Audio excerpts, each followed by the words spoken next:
আসসালামু আলাইকুম। নবম শ্রেণীর প্রিয় শিক্ষার্থীরা, তোমাদের গণিত বিষয়ে যে বার্ষিক পরীক্ষার জন্য যে প্রশ্নটা দেওয়া আছে, তো আজকে হচ্ছে আমরা খ বিভাগ দেখব, সংক্ষিপ্ত প্রশ্ন। তো এখানে খ বিভাগ তোমাদের হচ্ছে 13টি প্রশ্ন দিতে পারলে হচ্ছে 26 নম্বর পাবা, প্রত্যেকটার জন্য 2 নম্বর করে, ঠিক আছে? তো এখানে দেখো নিচে প্রশ্নগুলো উত্তর দিতে বলছে, যে ক নম্বর যেটি বলছে যে 1/4 প্লাস হাফ প্লাস 1 প্লাস হচ্ছে কি 2 প্লাস ডট ডট।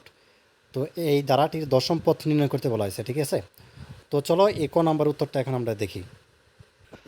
তো দেখো এভাবে লিখতে পারো, প্রথম পথ এ সমান কত 1/4 এবং দ্বিতীয় পথ হচ্ছে ইজিক্যাল টু হাফ, তাই না? তো অনুপাত আর সমান কি লিখতে পারি, হাফ বাই হচ্ছে কত 1/4, বা হচ্ছে কি হাফ গুণ, এটা যদি আর গুণ করি তাহলে আমাদের ফোরটা উপরে চলে যাবে, কাজে এখানে 2 × 4 2 থাকে, ঠিক আছে, সমান সমান 2 হয়।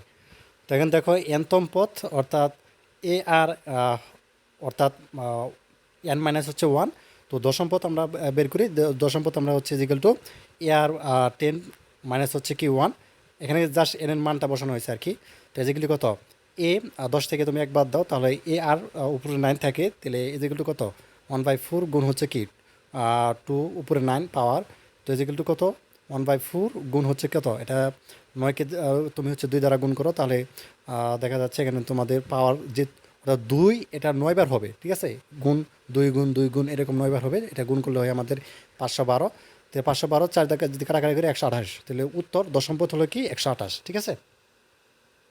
তো তারপর দেখো খ নাম্বারটা, তো খ নাম্বার আমাদেরকে যেটি বলছে যে লগ এক্স এবং কি 1/81 ইজিকুয়াল টু মাইনাস যদি 4 হয়, তাহলে এক্সের মান নির্ণয় করতে বলা হয়েছে, ঠিক আছে? তো চলো এই খ নাম্বার উত্তরটি আমরা এখানে দেখি। তাহলে দেখো যে সমাধান, যে লগ এক্স অর্থাৎ 1/81 ইজিক্যাল টু কত -4, তাই না? তাহলে বা আমরা লিখতে পারি কি এক্স উপরে হচ্ছে কি আমাদের পাওয়ার -4 ইজিক্যাল টু কত 1 হচ্ছে কি কত 81, বা হচ্ছে 1 এক্সের উপরে আমরা পাওয়ার 4 দিলাম, তো ইজিক্যাল টু কত 1 হচ্ছে কি 34, ঠিক আছে? তো তারপর দেখো বা 1/x ইজিক্যাল টু কত লিখতে পারি আমরা 1/3 লিখতে পারি, ঠিক আছে? তো তারপর দেখো বা হচ্ছে কি x সমান সমান কত 3, এটাই হচ্ছে আমাদের আনসার। তো তারপর দেখো গ নাম্বারটা জেন 4 plus 12 plus 36 plus dot dot ধারাটির প্রথম 12টি পদের সমষ্টি নির্ণয় করো, ঠিক আছে? মানে 12তম পদ নির্ণয় করতে বলা হয়েছে। তো চলো গ নাম্বার আনসারটা দেখি। তো গ নাম্বারটা আমরা এইভাবে করতে পারি। তো প্রথম পদ আগেরটার মতনই ঠিক, এ সমান 4 এবং দ্বিতীয় পদ হচ্ছে আমাদের 12। তো অনুপাত হচ্ছে আর সমান সমান উপরে 12, আমাদের নিচে হচ্ছে 4, তো ইজিক্যাল টু 3, ঠিক আছে? 3 4 12 আর কি। তো 12 পদের সমষ্টি কত লিখতে পারি এস, নিচে হচ্ছে কি আমাদের 12 ইজিক্যাল টু কত এস, এবং কি আর এন -1, তো নিচে কত আমাদের বাই হচ্ছে কত লিখতে পারি আর -1।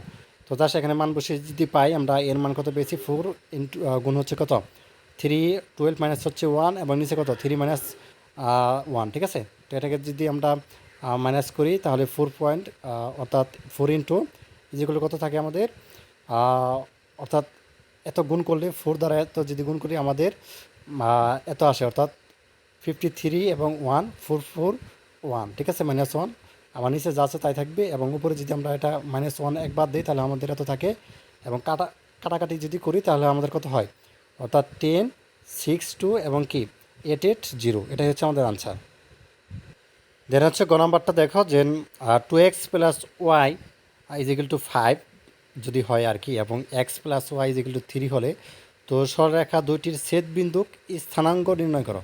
তো চলো এই অ্যান্সারটা আমরা দেখি। তাহলে সমাধানটা দেখি আমরা গ নাম্বারটা যে 2x plus Y equal to যদি 5 হয়, এটাকে যদি আমরা 1 নং সমীকরণ ধরি, এবং X plus Y equal to যদি 3 হয়, এটা 2 নং সমীকরণ ধরলাম। তো 1 নং থেকে যদি আমরা 2 নং বিয়োগ করে পাই, তাহলে যদি আমরা এটা বিয়োগ করি তাহলে আমাদের x সমান 2 থাকে, ঠিক আছে?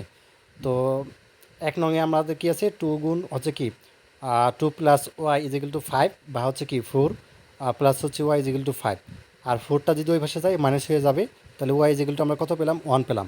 তাহলে এক্স ওয়াই ইজিক্যাল টু কত পেয়েছি আমাদের 2 এবং কি 1, এটা হচ্ছে আমাদের আনসার। তো তারপর দেখো নাম্বার যে আমাদের এইটা আছে অঙ্কটা, সেটা হচ্ছে ত্রিভুজ এ বি সি, কোণ এ সমান 30 ডিগ্রি, ঠিক আছে, কোণ বি সমান 90 ডিগ্রি, এবং এ বি বাহুর দৈর্ঘ্য 7 সেন্টিমিটার, মানে এটা আমাদেরকে বলে দেওয়া আছে। তো বি সি বাহুর দৈর্ঘ্য নির্ণয় করতে বলা হয়েছে। তো এখানে খেয়াল করো যে নাম্বারটা আমরা এভাবে একটা ত্রিভুজ আঁকবা তোমরা খাতায়, ঠিক আছে? যে সি বি এবং হচ্ছে এ এবং বি এর আমাদের 30 ডিগ্রি বলে দেওয়া ছিল এবং বি আমাদের 90 ডিগ্রি বলছিল, হ্যাঁ, এবং সি, তাই না? তো এখানে দেখো যে আমাদেরকে এবং এটা ছিল আমাদের সেন্টিমিটার ছিল, অর্থাৎ বি এর সেন্টিমিটার 7 সেন্টিমিটার ছিল। তো এরকম একটা চিত্র এঁকে তারপরে হচ্ছে টেন থিটা গুণ হচ্ছে কি বিএসি এবং কি যেগুলো কত উপরে বি এবং বিসি যেগুলো কত বাই হচ্ছে কি এ বি। তো 30 ডিগ্রি আমরা লিখতে পারি কি বিসি, নিচে হচ্ছে এ বির মান কত আমাদের বলে দেওয়া ছিল 7, তাই না? মানে 7 সেন্টিমিটার যেটা। তো বা হচ্ছে কি 1 বাই নিচে কত √3 যেগুলো কত বিসি, আর নিচে হচ্ছে কত আমাদের 7ই থাকবে। তো বিসি আমাদের কত উপরে 7, নিচে কি √3।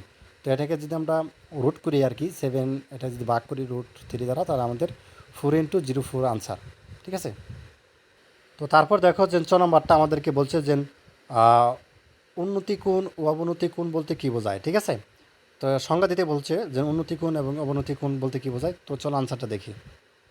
তো 4 নম্বর আনসারটা দেখো যে এইভাবে সংজ্ঞাটা দিতে পারো যে উন্নতি কোণ যে বোতলের উপরের কোনো বিন্দু ভূমির সমান্তরাল রেখার সাথে যে কোণ উৎপন্ন করে তাকে উন্নতি কোণ বলে।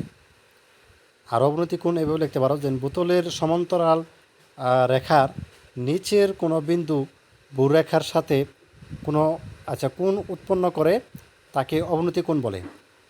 তো এই ছিল তোমাদের হচ্ছে তো আজকের ক্লাস। তো পরবর্তী হচ্ছে আমরা আজকে 6টা অঙ্ক দেখলাম, তো ভিডিও অনেক লম্বা হয়ে যাবে, এই জন্য হচ্ছে বাকি 7টি অঙ্ক আমরা হচ্ছে দ্বিতীয় পর্বে দেখবো, ঠিক আছে? তো ধন্যবাদ সবাইকে এই ভিডিওটি দেখার জন্য। আল্লাহ হাফেজ।